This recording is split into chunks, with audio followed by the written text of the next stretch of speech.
Ako'y may nakilala sa social media.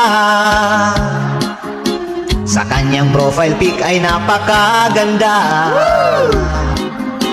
Ako'y napanganga sa sobrang sexy niya, at sa kanyang ganda na maladyosa.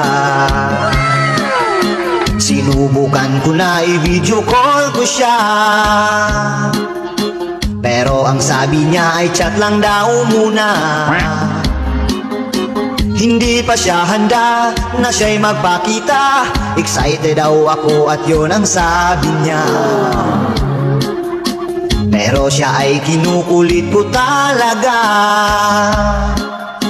Curious kasi ako sa sobra niyang ganda.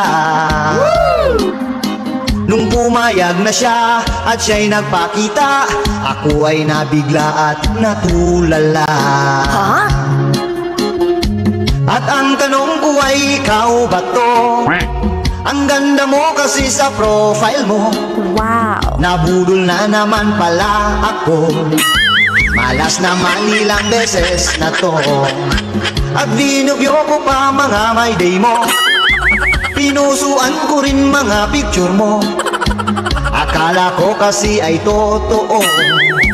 Filter pala ang nagdala nito.